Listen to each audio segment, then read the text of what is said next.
selamat datang di podcast Ngerti Nggak Sih? Yang mana podcast ini adalah tempat kita untuk membahas hal-hal sehari-hari jika kita lihat dari sisi komunikasi.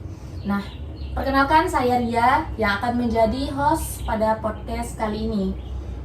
Pada kali ini tuh kita akan membahas topik yang bisa dibilang atau bagi sebagian orang itu dianggap hal yang cukup sepele, yakni kesalahpahaman dalam komunikasi digital.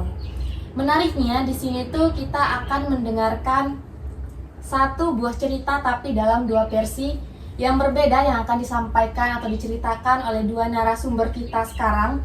Mungkin teman-teman bisa nih perkenalan diri lebih dulu biar dikenal nih sama penonton kita nantinya. Saya langsung. Halo, perkenalkan saya Lia. Di sini saya akan menjadi narasumber pertama dalam membahas sebuah kesalahpahaman lah. Dan saya di sini Sari Arandika akan menceritakan cerita yang sama, cuman dari sudut pandang yang berbeda dari Lia. Wah, menarik banget nih. Ya, mungkin bisa kita dengar nih langsung cerita dari versi kalian masing-masing nih yang kalian dapat dari teman kalian. Mungkin langsung aja, kita penasaran banget nih buat denger cerita tapi dua versi itu kayak gimana gitu. Jadi begini awalnya ya. Teman saya ini langsung sebut namanya ya biar enak. Samarin aja. Oke. Soalnya kalau pakai nama asli mungkin agak kurang mengenakan ya di podcast ini. Kita samarin aja. Anggap aja namanya Ayu. Nah, si Ayu ini cerita ke saya. Ini terkait dengan permasalahan kelompoknya dia. Kelompok iya, dalam tugas ya? Iya, tugas kuliahnya. Di situ mungkin ada kesalahpahaman tentang miskomunikasi atau apa. Di situ Ayu cerita kalau dia menanyakan tentang kapan kita mau pergi kerja tugas ke kom. Iya. Nah, tapi bukan salah satu sih, kebanyakan semua dari anggota kelompoknya itu tidak ada yang merespon. Nah, dari situ Ayu mungkin kecewa karena tidak ada yang merespon, padahal kan dari informasi di grup WhatsApp-nya itu kan ada informasi kalau semua anggotanya sudah membaca pesan itu. Nah, merasa diasingkan ya? Nggak dianggap. Dia kecewa di situ karena kayak kok mereka ngeliat tapi nggak ngerespon. Ya. Yuk bayangkan siapa yang nggak kesel gitu kalau chatnya diabaikan gitu. Iya sih, kesel banget pastinya. Mungkin Ayu agak kecewa karena beberapa hari kemudian itu tetap nggak ada balasan atau respon gitu dari anggota kelompoknya itu. Itu sih kayaknya dari ceritanya Ayu. Mungkin ada versi lain dari saudari. Oke, sekarang kita langsung dengerin versi yang berbeda dari narasumber kita yang berbeda juga. Mungkin langsung aja. Nah, kalau dari saya diceritain ini juga dari teman kita ini.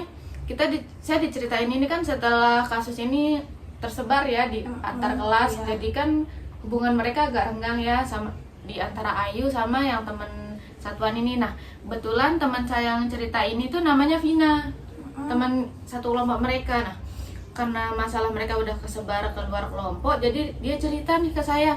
Dia bilang gini, Ayu kan bilang dia ngobrol nih, nanya di grup, tapi nggak ada yang respon dia sama sekali. Sedangkan enggak kok, dibilang Vina ini di grupnya dia bilang, lah kita diskusi kok di grup, kita ngobrol kok, mungkin dia aja yang nggak ikut nimbrung. Gitu dibilang dari Vina. Jadi di sini ya dia sendiri yang nggak nimbrung gitu loh, Ayu ini aja, sedangkan yang lain nimbrung kok di grup gitu. Itu sih cerita yang saya dapat dari Vina ke saya. Jadi kesannya di sini kan tadi Mbak Lia bilang kalau Ayu ini yang nggak dapat respon, tapi kalau dari saya Vina ini bilang mereka semua diskusi kok. Jadinya mungkin Mbak Ayunya aja yang baperan mungkin yang ngerasa nggak direspon gitu. Kalau Vina kemarin bilang ya kayak gitu, mereka semua diskusi kok di sana gitu. Jadi saya gimana? Kalau kita lihat ini kayak dua-duanya punya alasan yang kuat ya buat membela dirinya sendiri. Karena Iya. di sini tuh kayak mereka, kalau kita kaitin nih dari materi komunikasi ini tuh kayak apa ya, kayak nggak ada umpan balik gitu dari kedua belah pihak, yang mana kedua belah pihak itu kayak memaknai sesuatu itu menurut dirinya sendiri tanpa mendengar klarifikasi dari Satu sama lain. ya, mendengar klarifikasi dari teman yang lainnya. Dan salahnya di sini juga pihak yang lain itu nggak langsung mengklarifikasi ke orangnya langsung, dia malah kayak ya udahlah biarin aja hal ini terjadi, ntar juga bakal fine fine aja. Nah, itu sih yang menjadi masalahnya. Itu perlu banget gitu komunikasi atau klarifikasi lah terkait, kalau mungkin mereka sibuk nggak baru baca terus nggak bisa respon, seenggaknya beberapa jam atau kan ada istirahatnya lah mereka Iya. itu, seenggaknya chat lah, kasih respon lah. Nah, masalah diskusi katanya Ayu ini nimbrung kok. Nggak semua, ini dia nanyain tentang tugas. Katanya sih Ayu ini selalu, mungkin ya ada beberapa, katanya tadi nggak nimbrung ya. Nah, dari ceritanya dia ke saya, dia nimbrung katanya.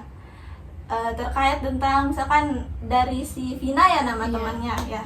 Dari si Vina itu dia misalkan dia nyuruh nih, tolong dong teman-teman nyariin jurnal ini. Nah, si Ayu langsung respon kok, langsung dia ngirim jurnalnya gitu. Mungkin ya kalau yang saya tangkap dari ceritanya narasumber kedua. Nah, di sini tuh mungkin kemungkinannya yang Ayu ini dianggap tidak nimbrung karena Ayu ini kan udah nggak direspon dari awal mungkin. Makanya setelahnya itu dia kayak minder, takut nih saya ngechat lagi ntar nggak direspon lagi. Mungkin itu sih yang ngebuat Ayu ini jarang nimbrung gitu. Itu sih mungkin yang saya tangkap. Mungkin iya, cuman kan ini karena masalah internal kelompok mereka, jadi mungkin ada beberapa bagian yang nggak diceritain ke saya. Iya. Cuman garis besar yang diceritain ya emang kayak gitu. Karena terlanjur cerita mereka udah kesebar, ya udah Vina nggak klarifikasi, cuman seakan-akan validasi dari saya tuh. Dia bilang mereka semua nimbrung, justru yang Ayu ini yang jarang gitu. Jadi gimana ya, siapa yang salah di sini kita nggak tahu karena nggak ada bukti yang gimana juga kan yang dikasih ke Iya. kita. Justru jadinya dua-duanya nih punya salahnya masing-masing. Yang satu nggak minta jawaban, yang satu juga malas ngasih jawaban karena Iya. nggak diminta. Nah, itulah pentingnya dalam komunikasi, itu sangat penting untuk kita kayak mengklarifikasi lah dari apa yang udah terjadi. Iya. Itu jangan kita ngebiarin hal itu berjalan ngalir aja gitu. Itu bisa membuat permasalahan yang berkepanjangan. Nah, contohnya di sini tuh juga dalam komunikasi transaksional ya, yang mungkin udah kita pelajarin sama-sama kemarin.